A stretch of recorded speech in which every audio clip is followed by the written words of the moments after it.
Hey, it's Dr. Daniel Moses here. I'm joined with Florence Ibe. Florence, how are you? Very well, thank you. Where are we currently now at the moment? We are in Bedlington in Newcastle. Great. And we're here at one of the Property Wealth Mentees projects, which we've just finally completed. Fantastic. So Florence, for those of you who probably not know who Florence is a graduate of the Property Wealth Circle community. She started her journey in 2021, way back in June, July 2021, and she is become one of the most outstanding, graduates within the circle.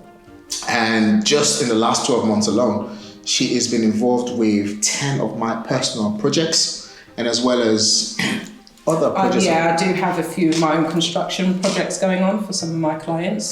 So I'm currently free at the moment, all around the country.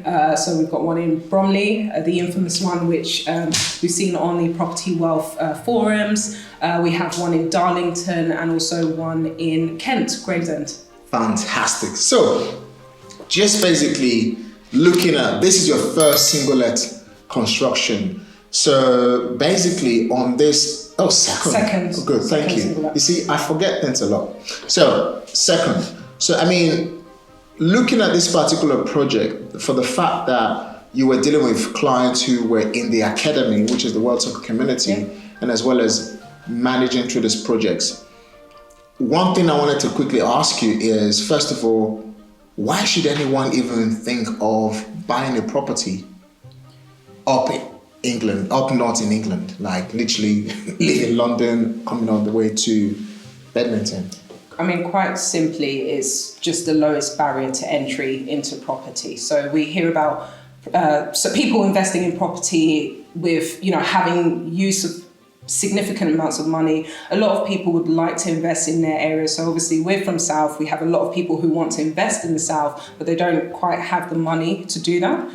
And investing up north, you've got properties which are obviously on the lowest spec in terms of the cost or the actual purchase price. You can achieve almost the same, especially if it's in terms of rental. You can achieve the same value rentals for a property. It's an easier way for people to get onto the property ladder if they've not achieved their first investment property. So apparently low barrier to entry. It's low barrier, yeah. Great. Now the second question to you is, you've worked side by side with me. Like I said, currently, you've done at least 10 projects with myself, and over the last 12 months alone, you've been dealing with multiple projects.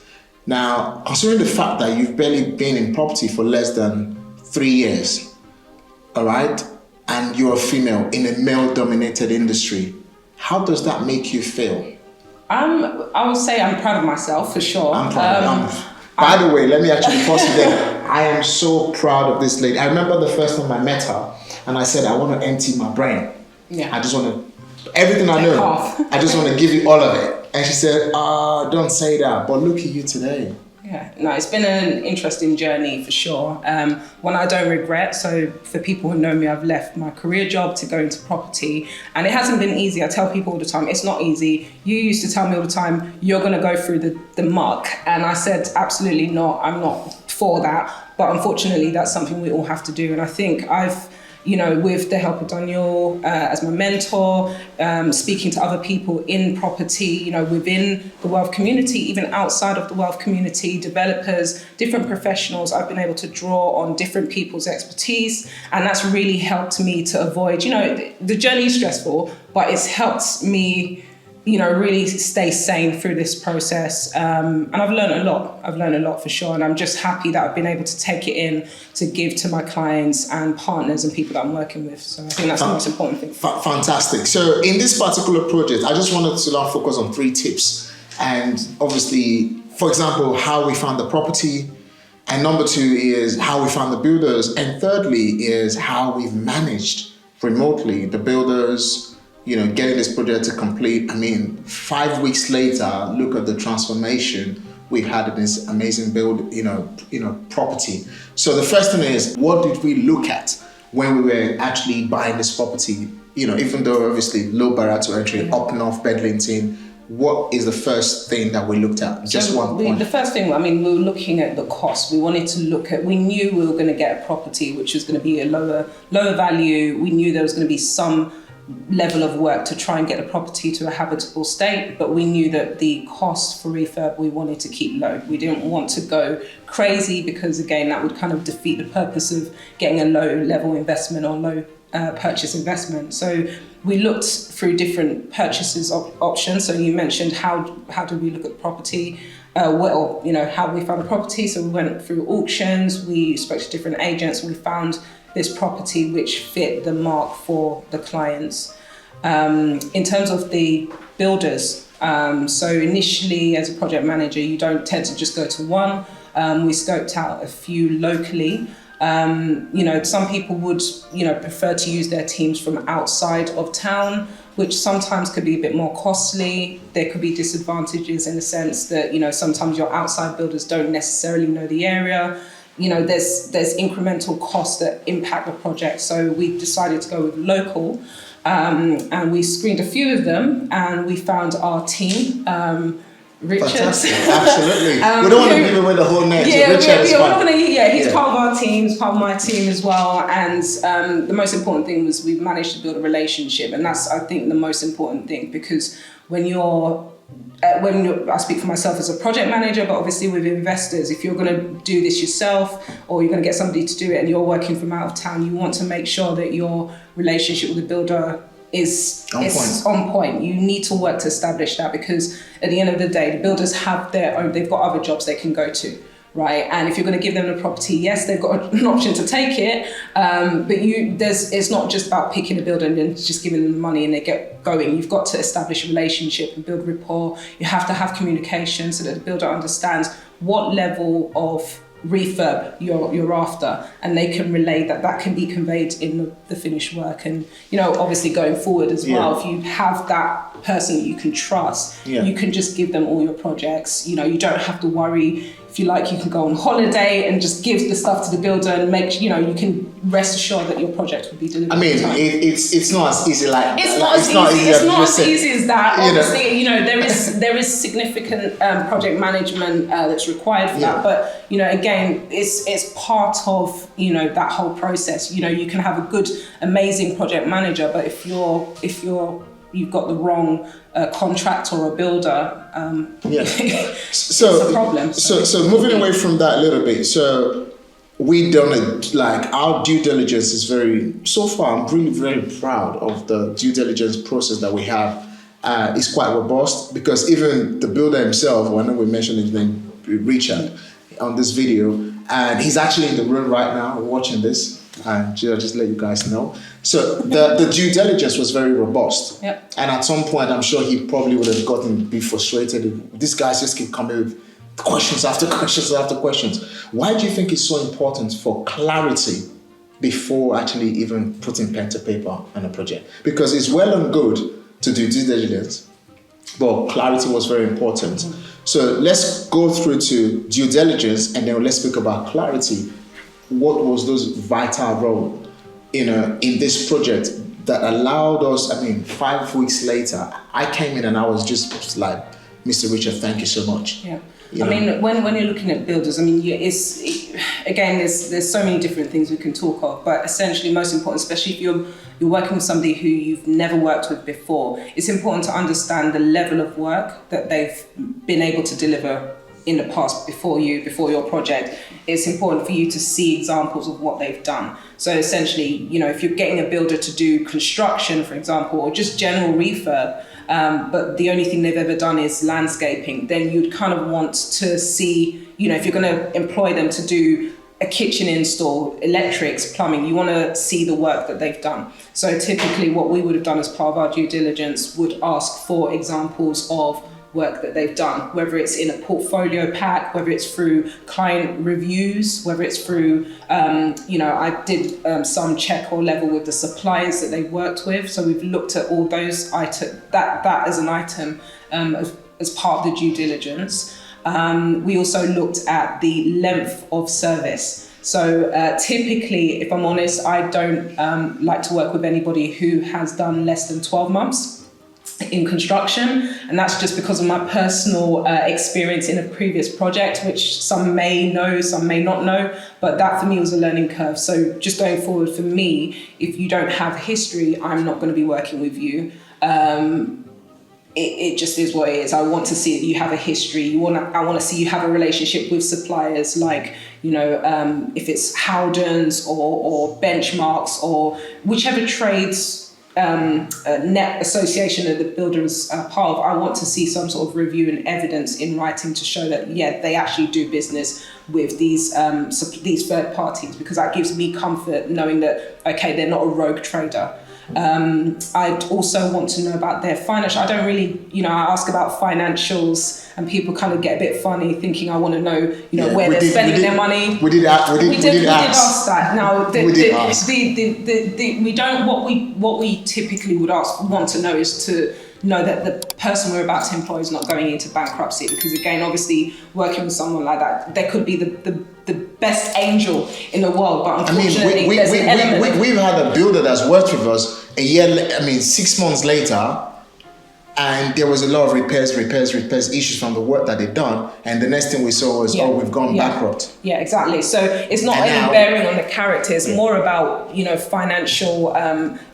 financial management, because obviously if you're employing somebody who's about to go into bankruptcy, or who's been bankrupt, or who maybe seems to have a history of bad management, you don't really want to be giving somebody like that significant amounts of money, because the risk is, even if intentionally or unintentionally, it could impact your project. So essentially you want to make sure that they're financially sound and not in a place that can pose a risk to the project. So we did, there's the various different things that people can ask for. It's up to you as the owner of the property or the project manager, but for us, we were quite comfortable for this project to go with, it could be something as basic as, an accountant's reference. Again, we don't need to know their personal issues or histories. We just want to make sure that they are who they say they are financially. So failing that, it could be something like self-assessments, because a lot of traders and contractors may not have limited companies, they may be sole traders, and that's just common. So I don't think anyone should be penalised because they're not a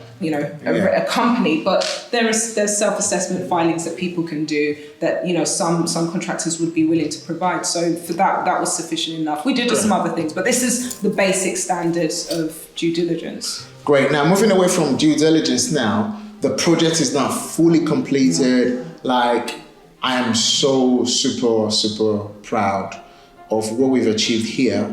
The communication, the relationship. The builder came in, we came in, we're all having fun, laughter, banters, taking into the locked space just now. And I'm sure I'm gonna get the guys to put the video of you trying to go in the loft and the builders, holding you up and have fun and talk about it, right? So basically, having said that, how important is it for you as a project manager to really have that relationship with a builder? Because one part is to get the project started, and a lot of projects do kind of fall by the wayside because of bad communication and bad relationship, and people not being tolerant of one another. How, moving away from the due diligence now and then getting the project through to completion, is there any tips, is there anything you wanted to share that obviously people watching this video now? It's just, you've already said it. It's the relationship with your contractors. Your contractors, yes, you need to be able to trust your contractors, but your contractors also need to be able to trust that you're not the type of client that they would never want to work with, in the sense of causing problems, not wanting to make payments, causing issues in delays with unnecessary queries or questions and things that, may cause them to feel that maybe you don't trust them. Nobody wants to work with somebody they don't trust, right? So essentially, people want to work with who they like, trust, and obviously believe, right? Yeah, exactly. So the relationship is important. Don't just employ somebody you think, they're working for me, they'll get on with it. No, there's a responsibility for you to build a relationship, because at the end of the day, it's a relationship, and it's that relationship which allows the project to run smoothly, and it's important. So that means, you need to be ready to have regular communications, catch-ups, be quick. I say quick to respond to queries. I'm not always quick, if I'm honest, because I'm a project manager, so I could be on the road. You got too many projects on your plate. I've got 7 at the moment, so it's like, sometimes I might not answer the call immediately, but you've got to respond. And I think that's one of the most important things. Great. Finally, just in closing this conversation now, you've been in the property space in 2 years. I remember there was one of our World Circle community member who's actually in the room as well. His name is Thirsty. And he's like, so all of these things you learned them in less than 2 years. Yeah. Wow. And he was blown away. Is there any tip that you want to give for anyone who's a beginner right now watching? Like, I want to get into property. Because when people think about property, people often just think about, just get a builder to do the work. Just buy the house. How important is either to hang around with people that's got a lot of knowledge or actually plug yourself into an educational, learning, mentorship and all of this? How important is it? It's very important. So look, first and foremost, you have to have the mindset, you have to have the passion, you have to have the heart. Okay, without those things, you can have all the money you want, you can have all the education. You need those things as a basis, as a start. Then the next point is, or the next stage is, whether you're going to do it yourself or you're going to get somebody else to do it, education. I know I've got clients who they've got the money, they don't want to even look at the property. They just want somebody else to deal with it, right? Which is fine, but at the end of the day, they're the property owner, right? So all the responsibility, legal, regulatory responsibility is down to the owner. So it is your responsibility to make sure that you are educated to at least a basic standard. You know the type of property you have, you know the regulations that impact that. And, I know a lot of people like to go on the internet and say, I can get all that information on YouTube. YouTube is piecemeal. So you'll get parts of the information and there will be significant parts that you're going to miss out on, which could be the thing that costs you you could be in a £40,000 ditch because you've missed out something quite key and, instrumental to everything. So important is, education is important. I wrote something interesting in my new book. I said, it's like going to cook a soup. You can't just boil water and then you have a soup. You need all the ingredients to make a soup. Yeah. And it's all the ingredients that makes it delicious, the most tastiest soup that you can use to eat wherever you want to eat. And that is education, that is learning, that is experience, that is doing things practically. Yeah. So if people can actually obviously bring all this together, all these components together, then you become the outstanding property entrepreneur, right? And I think just to add to that as well, so just on top of the education is the action part. Daniel talks about this all the time. You can take the donkey to the water, but you can't make it drink, right? You need to take action. That's something that I think we all tell ourselves this every single day. I tell myself this all the time. We need to take action. We can know everything and we just are penalized in the knowledge. We're not penalized, we're stationed in our knowledge. If you don't take action, nothing comes to fruition. So you've got to take the first step. Once you've got that knowledge, just take action. So guys, you heard it from our very, very, very own Florence Eben, we're very proud of this individual. We're so proud of what you've become in less than 3 years. You've become a superstar within the World Circle community, within Property Wealth Education. So guys, make sure there's going to be links below somewhere in this video. The link will lead you to a free property masterclass. That's number one. And as well, the second link will lead you to my new book, The Test, the transition from the ordinary to the extraordinary. So do 2 things. Click on the first link, watch a free masterclass. Second one is grab a copy of my up and coming book.